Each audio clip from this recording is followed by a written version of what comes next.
সাত ডাকাত আর হাতেম তাইর গল্প দ্বিতীয় পর্বে আপনাদের স্বাগতম জানিয়ে শুরু করছি। সাত সওয়ালের জবাব খুঁজতে যেয়ে শাহজাদা হাতেম তাই পথ হারিয়ে সেই ময়দানে হাজির হল। হাতেমের পণ ছিল কি পণ? না তিনি আল্লাহর পিয়ারা সৃষ্টি মানুষের কাজে জান কোরবান করবেন।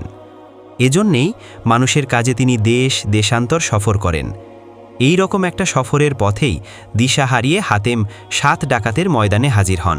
ময়দানের পথঘাট ঠিকমতো চিনে নেওয়ার জন্যে হাতেম মানুষের খোঁজ করেন, কিন্তু মানুষ কোথায়?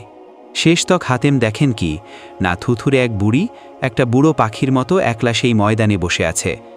মানুষ দেখে হাতেম তাড়াতাড়ি এগিয়ে যান আর বুড়ির কাছে পৌঁছানোর সাথে সাথেই হাত বাড়িয়ে বুড়ি হাতেমের কাছে ভিক্ষা চায়। এই ফাঁকা মাঠে বিরান বেবাহা ময়দানে হাতেম যে মানুষের দেখা পাবেন এ কথা তিনি আগে ভাবতেই পারেননি। কাজেই বুড়িকে দেখে তিনি খুব খুশি হন, আর বুড়ি যখন তার কাছে সাহায্য চায় তখন হাতেম মনের খুশিতে দামি হীরার আংটিটি তাকে দিয়ে দেন।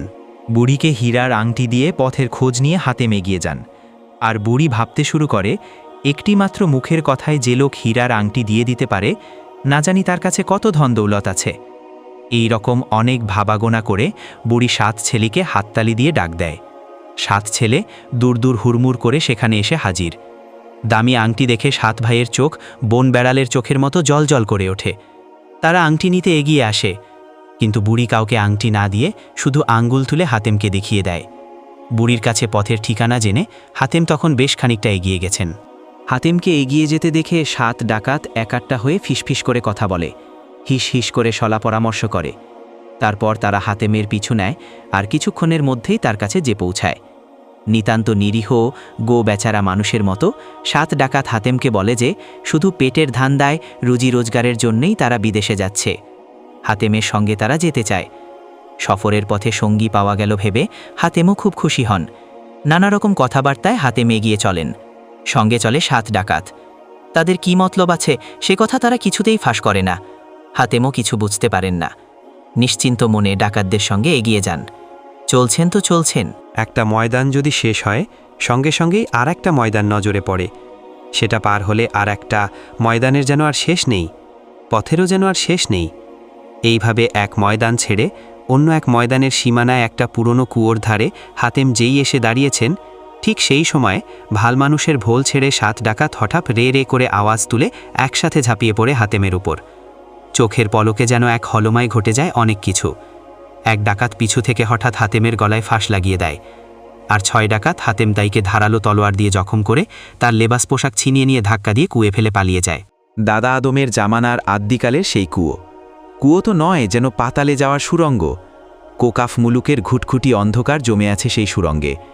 সেখানে না আছে এক ফোঁটা পানি আর না আছে একরত্তি আলো। কবে যে সেখানে পানি ছিল সে কথাও বলতে পারে না কেউ। শুধু বলে যে সাপ বিছার অন্ধকারের আস্তানা জিনের কুয়ো সেটা। বেহুশ হালতে অনেকক্ষণ হাতেম সেই অন্ধকারের আস্তানা জিনের কুয়ো বেহুশ হালতে অনেকক্ষণ হাতেম সেই অন্ধকার কুয়োর তলায় পড়ে থাকেন। তলোয়ারের চোট খুব বেশি লেগেছে, লহু ঝরছে পানির মতো। হুশ ফিরে পেতে হাতেমের অনেক সময় লাগে। খোদার রহমে হুশ ফিরে পেয়েই অন্ধকারে হাতড়িয়ে হাতেম উপরে ওঠার চেষ্টা করেন, কিন্তু উপরে ওঠার যে কোনো পথই নাই। কুয়োর পাড় এমন খাড়া আর এমন পিছল যে একটা গিরগিটিও বুঝি সেই পাড় বেয়ে উপরে উঠতে পারে না। বারবার উপরে ওঠার চেষ্টা করে হাতেম হয়রান হয়ে পড়েন। একটুখানি জিরিয়ে নেওয়ার জন্য হাতেম কুয়োর পাঁচিলে ঠেস বসেন। অন্ধকার এতক্ষণে অনেকটা চোখ সওয়া হয়ে এসেছে। কিন্তু কি অদ্ভুত ব্যাপার, হাতেমের মনে হয় অনেক মালপত্তর যেন কুয়োর তলায় সাজানো আছে। হাতেম আবার উপরে ওঠার চেষ্টা করেন, দুবার তিনবার, না, কিছুতেই পারা যাচ্ছে না। হাতেম আবার চেষ্টা করেন। এইভাবে দিন কেটে যায়। বিজন মাঠের বুকে সন্ধ্যা নামে। হাতেমের চারপাশে জমা হয় আলকাতরার মতো বিপদ আপদ বালা মুসিবতের কথা। আল্লাহর রহমত। পেরেশানিতে হাতেম যখন প্রায় ভেঙে পড়েছেন তখন তার দুই চোখ ঘুমে জড়িয়ে আসে। সেই ঘুমের মধ্যে হাতেম স্বপ্ন দেখেছেন। খাবের মধ্যে কে যেন হাতেমকে বলছেন, হাতেম, তুমি কেন পেরেশান হয়ে পড়েছ? আল্লাহই তোমাকে এখানে এনেছেন। তুমি দেখতে পাচ্ছ না? এই কুয়োর মধ্যে কত মানিক মুক্তা লাল জবাহের সাজানো আছে। এসব তোমার, তুমি সব নিয়ে যাও। খাবের মধ্যেই হাতেম সওয়াল করেন, কিন্তু এত মালপত্তর আমি উপরে ওঠাবো কি করে, আর নিজেই বা উপরে উঠব কি করে? স্বপ্নে দেখা সেই লোক জবাব দেন, সে কথা তুমি ভেবো না। রাত যখন ভোর হয়ে যাবে, দুজন মুসাফির সে মালমাত্তা সমেত তোমাকে কুয়োর উপরে তুলে দেবে। কথা শেষ হতেই হাতেমের ঘুম ভেঙে যায়। হাতেম চোখ তুলে তাকান, কিন্তু কিছুই নজরে পড়ে না। চারপাশে কাল সিয়া অন্ধকার থমথম করে। কতক্ষণে ফজর হবে, হাতেম সেই কথাই ভাবেন। হাতেমের কাছে মনে হয় হাজার রাত, কিন্তু দুঃখের রাতও শেষ হয় আল্লাহর রহমতে। ভোরের রোশনি ছড়িয়ে পড়ে তামাম দুনিয়ায়। কুয়োর ভিতরকার অন্ধকারও যেন একটু ফিকে হয়ে আসে। আর কি তাজ্জব ব্যাপার! ঠিক সেই সময়ে দুজন মুসাফির এসে দাঁড়ান কুয়োর পাশে। দুজনের লেবাস পোশাকই দুধের মতো সাদা ধবধবে।